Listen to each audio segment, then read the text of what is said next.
Good morning, everyone, and thank you for joining Highfield's Operations Departmental Manager webinar this morning. My name's James Rockley. I'm Director of Business Development. I'll be giving you a bit of an introduction and covering some bits and pieces about the process. I'm joined by my colleague, Mark Hubbard, who's our Senior Endpoint Assessor for this particular standard, and my colleague Amy Wiles, who you've probably been communicating with, will be assisting us throughout the process. Before we start, I'd just like to draw your attention to the top right-hand side of the screen, where you'll see the small control panel. From here, you'll be able to select your audio options and type any questions as the webinar progresses. We'll try and answer all your questions by the end of the webinar and at various points throughout the session. Obviously, if we don't get to all of the questions, we will follow up after the session closes. You'll also see there's a facility on the panel to raise your hand. So if you're having technical difficulties, either you can't see the slides or hear the presentation, Amy will jump in and help you with a bit of technical support. After we finish the session today, I'll close the webinar, and once that's done, you'll be presented with a short survey. You'll need to wait a few seconds before the survey pops in, but do please complete it, as it gives us loads of feedback, and it's really helpful for us to look at that to decide whether or not we've met your expectations, and also an opportunity to look at further webinars. So if we can get started, I'll talk you through the agenda for today. So what we're going to look at is the endpoint assessment journey, gateway readiness and what's required, the scheduling of assessments, and then Mark will take you through the overview and detail for the AP02 to cover assessment methods and supporting documentation. He'll then cover the detail for the AP04, again, assessment methods and supporting documentation, and he'll be looking at some hints and tips for preparing candidates for a successful endpoint assessment. So if we look at the process for the endpoint assessment journey, this is something that many of you will already be aware of, but it's worth reiterating because obviously some of you may be new to this particular standard or new to working with Highfield. So the way that it works is that from the point at which we receive an employer confirmation form, that allows us to then contract with the training provider. Once we've got the contract in place, we can accept registrations from you to register learners. We ideally want those learners registered as soon as you've identified them as apprentices, although we do say that a minimum period of 3 months prior to their expected assessment date would be really useful. Once you've registered learners and they're on programme and approaching their gateway, we would then expect you to conduct the gateway meeting with the learners, and at that point you can contact our scheduling team to book them in for their assessments. This can be done over the phone during the meeting. Obviously there are other ways of contacting us to book assessments, but that's the most effective way, and I'll talk a bit more about that in a moment. The assessments can then take place and they will be in line with the assessment plan. The results will be released 12 working days after the last assessment has taken place, and that will be released on the Highfield dashboard for you to be able to download any feedback that we may have for you. If the learner is successful, we then have a 10-day window whereby which the learner has an opportunity to appeal against the decision, and then we will inform the ESFA that the learner has achieved and the certificate will be issued. If the learner needs to retake or resit, they will then go back to the assessment stage, process results, and then go on to certification. So with regards to the gateway readiness for the Operations Departmental Manager, obviously you'd be looking at the level 2 functional skills, maths and English achievement, and a work-based project as part of their documentation, and that would be for the AP02. And for AP04, we're looking at the functional skills, maths and English achievement, portfolio of evidence, and the project portfolio to be submitted at Gateway. The document you can see to one side is the Gateway form that you would use to complete and inform us that the learner is ready for assessment, along with identifying the documents that you've included. This is available from the Highfield assessment website. If you go there and look for the supporting documents, and it will be part of the EPA kit. So if we move on, as I mentioned previously, scheduling of assessments can take place at the Gateway meeting, and you can pick the phone up to our scheduling team and ask to speak to the Highfield representative. We don't have an automated response. It will be a human being that picks up the phone to you within 3 rings, and the date will be provided where possible over the phone at that point. They've got access effectively to all of the calendars for the assessment team, so the assessors that are out in the field or indeed at the moment working remotely will be able to provide us with their availability, and then we can provide their availability to you. We will send you confirmation within 2 working days of the booking being placed, and we can, as I said previously, sort out bespoke scheduling arrangements as needed. So it's worth having a talk to your engagement team to see what process would work best for your learners. So if we move on, the Operations Departmental Manager timeline is also available on the website. So if you go to the supporting documentation for the particular standard, you'll find the timeline shows you when events are expected to occur. So we'll look at getting to on program through to the bits of evidence that you'll need to provide at what stage throughout the process. So it provides the timing and breakdown of when the assessments take place, and the one on the website at the moment is currently for the AP02. The AP04 will be available shortly. So there's a enlarged picture of the assessment timeline. As you can see, you've got your on program, you've got the scheduling of assessments, and then the various elements that make up the assessment for this particular standard, along with a brief description of how long it's going to take, what format it would normally take, who needs to be there, what evidence the learner needs to have provided at a particular time.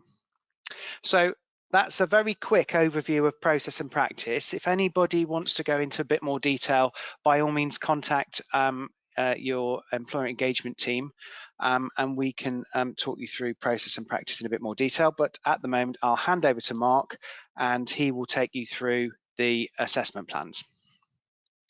Good morning, everybody. My name is Mark Hubbard. As James said, I'm a senior endpoint assessor with Highfield, and I've worked for Highfield now for 3 years. And the very start, when we started undertaking this standard 2 years ago. So let's look at the typical suggested order. We have the portfolio of evidence, first of all, which will be submitted to the assessor. The knowledge test, which is an MCQ, a multiple choice questionnaire, that can be invigilated by the assessor on the day of the EPA, or more normally nowadays, it's undertaken remotely with us using Proctor. The other 3 parts which will happen with the assessor are the presentation of the project and the Q&A, the competency-based interview, and the professional discussion. So you can see there, we've got the 5 component parts of ODM AP02. So let's just take a moment to look at the pass criteria. In each of the component parts, each of the 5 parts, the learner needs to get 50% to achieve a pass overall. And you can see on the right-hand side there, I've laid out the marks per part of the ODM standard, AP02 standard, excuse me, that conveniently stack up to 100. Now, when those marks are added up, if the learner gets between 50 and 59, that's a pass. A merit is between 60 and 69, and a distinction for 70 and above. And one of the things I would ask you to know, and we'll come back to later on in the presentation, is that some of the ACs are very similar to level 3 TLS. In fact, there's one which is create a personal development plan, which is exactly the same in TLS as it is in ODM. And what we'll talk about is the differences in what's being looked for in those ACs, so that we can clearly indicate to you what we're looking for in ODM.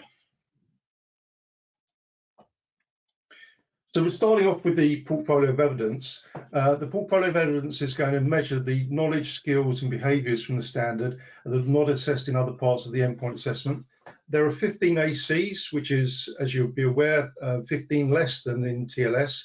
And the scoring for this is out of 15, and then we divide by 15 and multiply 20 with a pass rate of 10 out of 20. It is expected that there will be 10 to 12 items of evidence. There can be slightly less, there can be slightly more, it's entirely up to you, and we'll talk about the evidence in a moment. But in reality, we'd expect to see probably no less than 5. The key to understanding and completing the portfolio of evidence is understanding the difference between knowledge, ACs, assessment criteria, and skills and behaviours, ACs. So knowledge assessments can be measured with academic work evidence or learner reflection, but care needs to be taken that whilst a definition is useful of, say, self-awareness or emotional intelligence, look very carefully, please, at the AC. So, for example, K8.1 is evaluate own. So as well as defining the subject, the learner would need to show evaluation of own, or K8.2 analyze different, and that will refer to things like time management techniques or prioritization. The portfolio of evidence will normally be made up of things such as a personal development plan, performance reviews, appraisals, feedback from managers, peers, project updates, minutes. This is not an exhaustive list. There is further detail in the apprentice kit. There might be things like professional discussions or witness testimonies. Of course, anything sensitive or private should be redacted before uploading. And we do ask, please, that all evidence is uploaded midday before the agreed submission date on the booking confirmation. So the key form that training providers need to complete to indicate where the evidence is located for the portfolio of evidence is on the mapping matrix. And here we've got on the right hand side of the screen is the first page of that mapping matrix. So on the left hand side under evidence name, you're going to indicate what it is. It might be a PDP, it might be an appraisal, but then the training provider is going to give it an evidence reference number. That could be EV1 or reference 1, whatever you'd like it to be, and the evidence type will simply be whether it was a professional discussion or witness testimony, something like that. The key part to this is the evidence reference number, because what the assessor is going to look for is what is shown there will be shown on the next slide that I'm going to show you on the second page, and also the document is named that evidence reference number actually saved within Dropbox. And we do advise that all evidence is put in a zip folder with the mapping matrix and clearly labeled, so it's all in one place for the assessor to download. This is the next page of the mapping matrix, and you can see that the ACs are laid out there within the learning outcomes, and the evidence reference number there is the key item. Again, as well as listing it above, it's really important that it's shown, the document is shown here that you want us to review and to look for the evidence to score the AC. And then on the column to the right of that is the page location. It's very important that that actual page location is shown, or the time stamping, if it's a recording or a video recording, is shown. So for example, it might say from 8 minutes to 12 minutes. Please try not to show all pages, and yes, there's 2 pages. I think if it gets to more than 2 pages of evidence, we need to indicate clearly what page it's on and what we're referencing. That's not only important for the assessor to be able to easily find the evidence that's being referenced, but it also is for our internal quality control and also for our audits, so that we can clearly indicate where that's been shown. The assessor will be notating the reasons for scoring and why things haven't been scored on internal documents to provide feedback to an IQA to show them their rationale. So let's look at some hints and tips on completing the portfolio of evidence. I spoke earlier about the personal development plan, PDP, and here we have that AC, which is 9.3, create a personal development plan, and it really is best practice to show a personal development plan there. We see things like CPDs, we see other documentation, and really showing a PDP is the way to go for that. Now, in terms of what we look for in ODM as opposed to level 3, we're looking for evidence not only of work goals, but of personal development goals, which might be things like confidence, or it might be public speaking. And then we're looking to see how the learner is able to transform those into SMART objectives so they're measurable. So in terms of confidence, it might be to hold one of the large town hall meetings that the company has, and the date to which they're going to do that. So we're looking for, in summary, we're looking for around about 6 development goals and how they are going to be mapped as SMART objectives. The next one, B11.1, drive to achieve in all aspects of work. One will probably find that on the PDR or the appraisal, where the learner normally has feedback that they have shown a lot of initiative or commercial awareness or drive. And then one of the knowledge ACs that we mentioned earlier, K8.2, learner academic analysis. So analyze different learning and behavior styles. So there's a great opportunity there for the learner to really show their understanding of learning and behavior styles, and it can be an academic piece of work. So that clear differentiation between knowledge ACs, KACs, and skills and behaviors one, and the skills and behaviors ones need to be work-based and demonstrating the competency or the ability in work.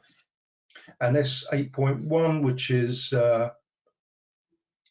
reflect on own performance, work style, and its impact on others. That could be a piece of reflective evidence by the learner where they can clearly demonstrate they've met that AC.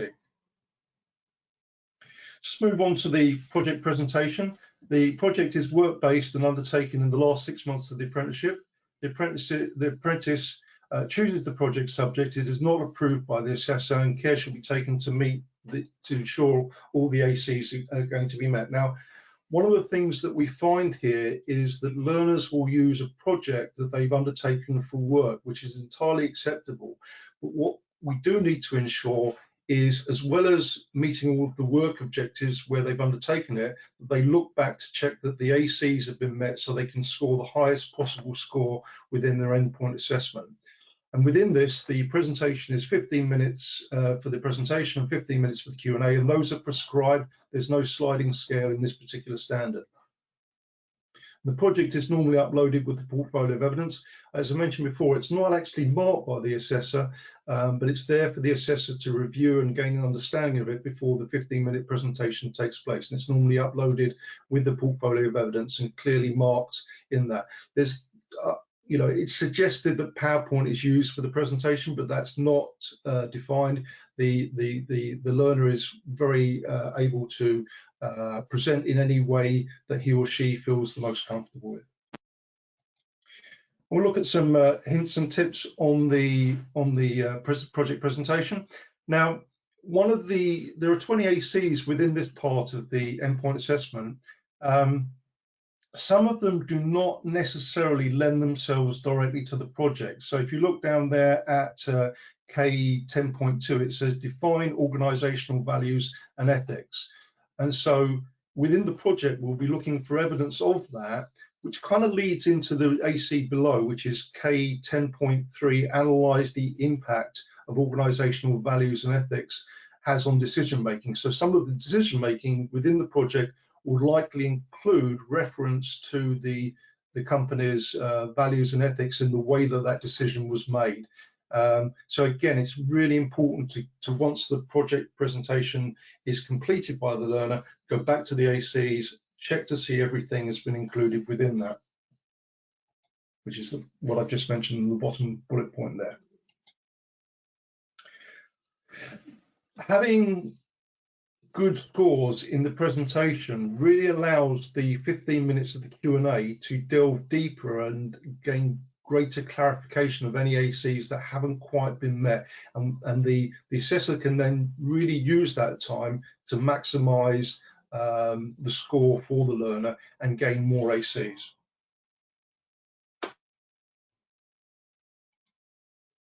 So moving on to the competency-based interview, this is a 60-minute competency-based interview led by the assessor, where the learner needs to speak about actual times when those competencies have been demonstrated, and therefore it's important that within the answers given by the learner, we don't hear "I would do this" because that's future tense, and what we're looking for is actual demonstration of the competencies, and the learner is able to refer to notes, and that's perfectly acceptable. Hints and tips regarding this. When I was the Director of Qualifications was training me how to write exam papers, one of the things he explained to me is, as well as knowing the knowledge and identifying the skills, one needs to understand the format of the actual technical side of the exam. So we have 20 ACs in 60 minutes here, which equates to 1 every 3 minutes, which is a lot of it's not an inordinate amount of time, but it's a solid, good amount of time for the learner to really give some solid evidence. But it is possible, it is necessary to keep within that framework because you know, there is an hour time limit for this, and we need to keep within that. And we also need to be aware that some ACs have more than one subject that need to be covered. So key to this is fulfilling and rounded answers, but not to extend time too much. One of the things that all assessors are trained on is not to interrupt a learner, so they won't interrupt. And you know, the learners just need to be aware of the time constraints before going into the competency-based interview. And certainly they'll be briefed by the assessor before they start the actual EPA on the day. So moving on to the professional discussion, this is 30 minutes. It's based around the any additional learning and CPD. And there are just 4 ACs here, with the top 3 being worth 3 marks, and the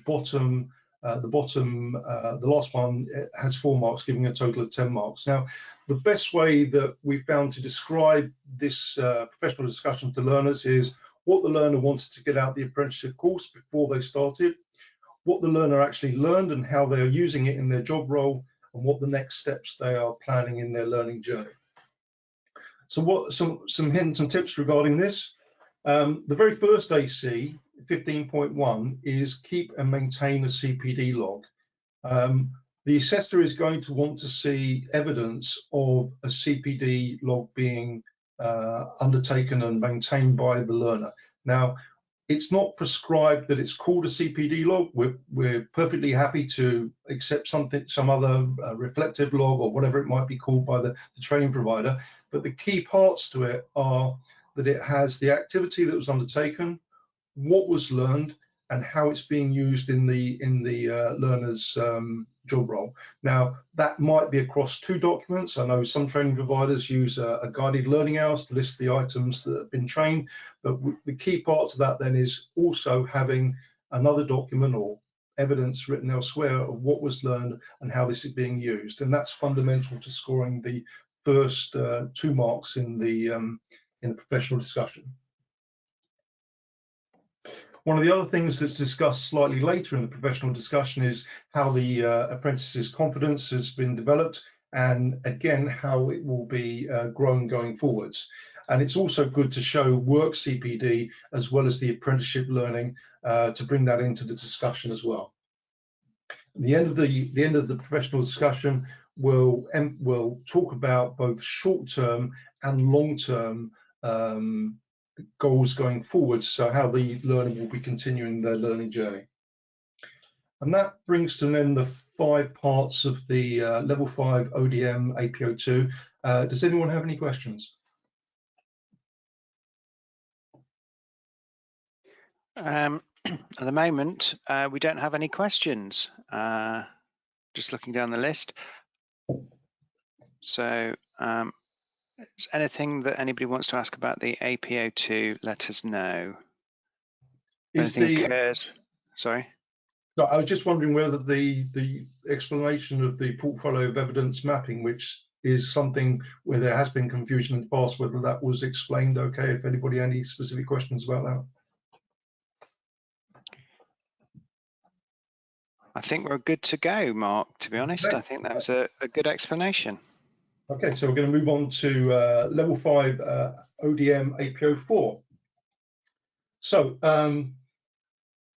version AP03 was made live in there in October 2020, but was revised in January this year due to a change in the... Sorry, Mark, I'm just going to interrupt because we've now got some questions. Obviously. Dave wants to know how many entries would you expect on the CPD? How many entries? I would have thought around about 10, because fundamentally the CPD would log the core items of learning in the apprenticeship. So you'd see things like learning styles, leadership styles, time management, all the things that they go through. So I would have thought a minimum of 8 and probably around about 12, and then whatever work CPD that the learner may have undertaken with his employer or her employer. Okay. I think we've got another one relating to the use of not using reflection on the assessment, and that's from Nicola. Yeah, I think. Are we talking about the portfolio of evidence? Yeah. Okay. I think so. Yeah, reflective logs are acceptable. They tend to lend themselves more to specifically where that's asked for in skills or behaviour, but they're also usable. You know, where I talked about in some of the knowledge items, it says reflect upon on this. So that is acceptable. It needs to either answer the knowledge AC, or it needs to be specific to the skills and behaviour that are being asked to be demonstrated. I would also mention that a rounded portfolio of evidence is very good. So whilst you could have 2, 3, 4 reflections, it's good to have a multitude of things, from witness testimony to PDRs to appraisals to meeting notes and all those things there. So you have a nice variation of evidence there. Can I just confirm that I answered the question there okay, or does she want to come back to me? Nicola, if you want to just confirm that we've covered the response you're looking for. Excellent. Yes, we're fine there. So thanks for that. I think we can move on now. I don't think there's any further questions at the moment. So if you want to continue, that'd be great. Okay, so we're now looking at AP04. AP03 had a very short lifetime between October 2020 and January this year, where it was changed to AP04. And I think the fundamental change is that operations, and the key word in this was or department manager. And there are just 2 parts to this, and they are the project presentation and questioning and the professional discussion. Unlike AP02, this is the way to achieve a pass or a distinction is not through the total marks. In AP04, there is ACs which are pass ACs, and there are ACs which are distinction ACs. And to get a pass, obviously you need to pass, or you need to score all of the pass ACs. To get a distinction, you not only need to do all of the pass ACs, but you need to score all of the distinction ACs as well. And if there's a fail in either part or either or part, then it can be retaken. The project has a 500-word proposal that is approved by the assessor. And then there's a 4,000 word report. I would strongly ask that the report isn't undertaken before the project proposal is approved. And that's for two reasons. One, because there may be good feedback that the learner is able to incorporate from the assessor's feedback on the proposal approval form. And secondly, if it's not aligned to what is necessarily appropriate for a subject matter, the learner will be going in the right direction to do a really good project. Then there's a 20-minute presentation and a 40-minute Q&A. And the presentation is submitted prior to the assessor to prepare questions. So not only is the report marked, but the actual presentation is submitted so the assessor can review it and gear questions ready for when the face-to-face EPA takes place. And it's only the learner and the assessor together doing this. There's no manager allowed or anybody else. And likewise, the professional discussion is 60 minutes, and that is around a portfolio of evidence which is submitted prior that the assessor will review in detail, map to all of the ACs. And again, it will just be the assessor and the learner. So in terms of what the project's subject matters might be, we have some suggestions: a review and implementation of a change to improve efficiency, continuous improvement of a process, service or product to ensure that it meets the needs of the business or organization, or the need to implement a direct saving. These are some of our suggestions. They're not limited to that, but you will want to obviously make sure that it is geared to achieving the maximum number of ACs for the learner. Just talk about some of the hints and tips regarding the project. Again, once the project is agreed, once it's written, do then go back through, or have the learner go back through all of the ACs to check everything's been covered. Now, in the actual Q&A session, the assessor will ask a minimum of 8 questions on the following: operational management, project management, finance, leading people, building relationships, communication skills, managing self, and decision making.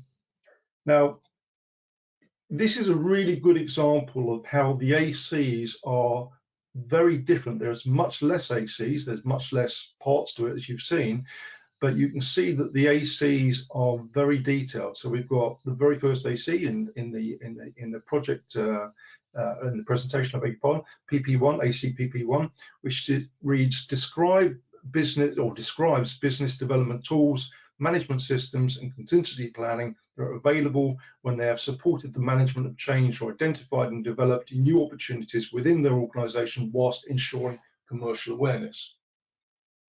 One of the things that we have suggested in our standardization with our assessors is that we're going to print these out so that we are, because of the huge amount of detail in these ACs, we're going to score off from the marking of the project and in the presentation and in the Q&A to make sure that each component part of these long ACs has been met and fully scored, so that we're capturing it wherever it needs to be and it's all appropriately scored, and obviously our IQAs will see that level of detail.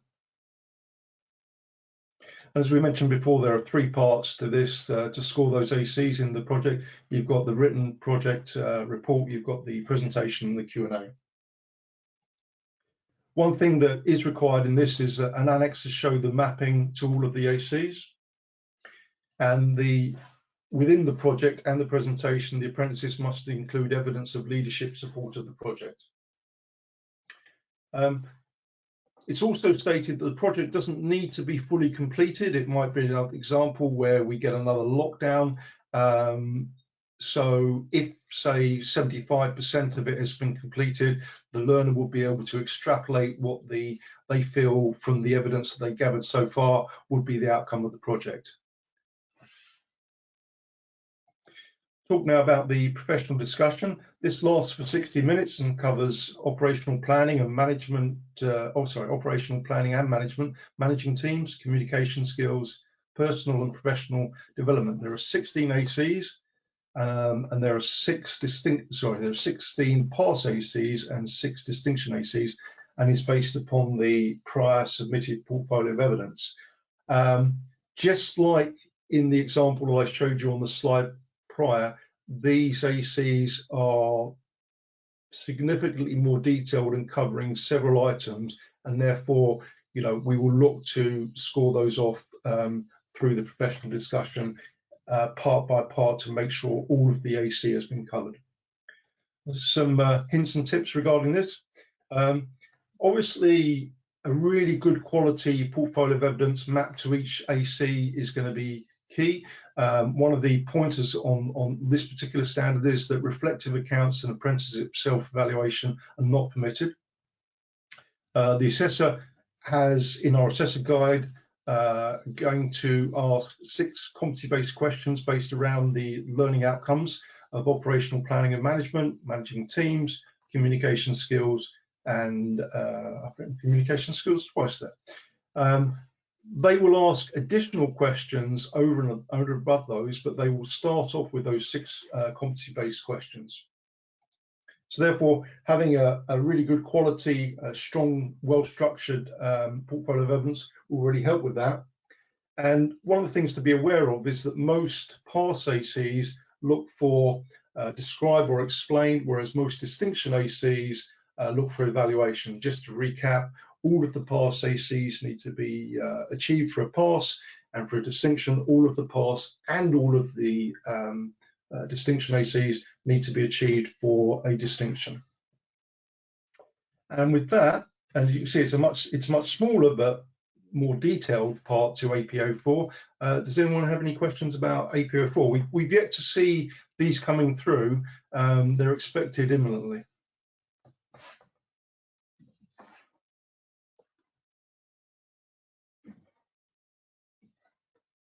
Okay, just looking through the question box. I'm hoping that people are frantically typing while I talk.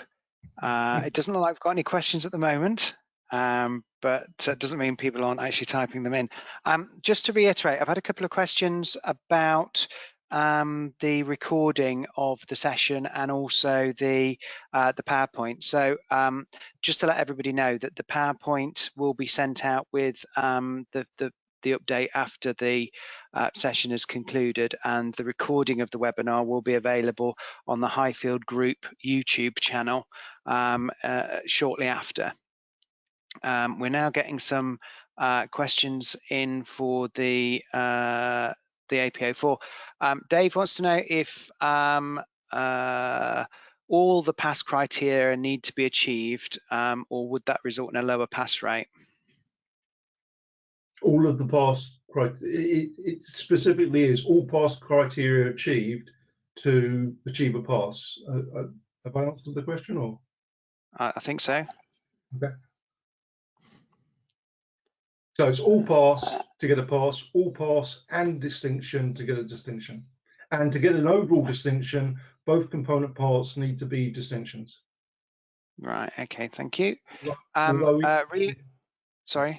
Rio is asking about the AP02 and AP04 assessment criteria, whether they're available on the Highfield website. All of this, the assessment criteria for both assessment plans are available through the Highfield assessment website. If you go and look for the particular standard, it's part of the EPA kit that you'll find there, and both of the assessment plans are on there. James, I was going to just detail that the project presentation will be scored or shown as a pass or a distinction, and the professional discussion will be shown and scored as a pass or a distinction. So there will be individual gradings for those, but then there's an overall grading of getting a distinction overall if they're both are distinctions. But if one is a pass and one's a distinction, then it'll be a pass overall.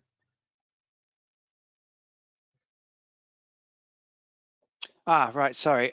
Just to clarify Dave's question, what he was trying to get to was with all pass criteria needing to be achieved for the AP04, do you expect the achievement rate will be lower than that for the AP02? Okay, I'm going to slightly reword his question because I think there's a significant number of people that get distinctions in AP02 with a 70 and above pass rate, and that's the learners work very hard and they do an outstanding job of that. If it follows because there's been a similar change, I'm not able to answer the question specifically because we haven't done any AP04s, but if it follows the same trend as TLS, where the structure has changed to similar to on AP03 has changed to like AP04 ODM, I would say that the distinction rate would come down and the pass rate would go up. Yes, I think that's where he was driving. Okay. Has that covered it for you, Dave? Just let me know on the chat. Tracy is asking about a bank of mock scenario interview questions for coaches. Is there likely to be something to support learners in preparation? Now, my understanding is that we've got outlines of assessments for the discussions. I don't know if we're looking to produce specific mock scenarios for the particular standard. Obviously, that organisations work in different ways, so it may be difficult to come up with a kind of generic mock scenario for the interview questions. Okay. I think we're about there. Has anybody else got any more questions?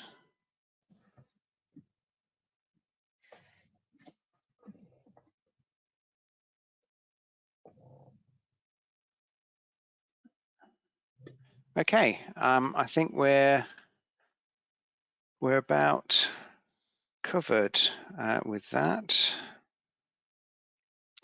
So, if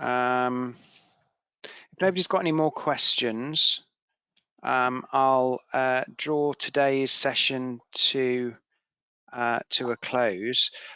Thank you very much for attending today's webinar. If you do have any more questions that occur to you after the event, then by all means contact us.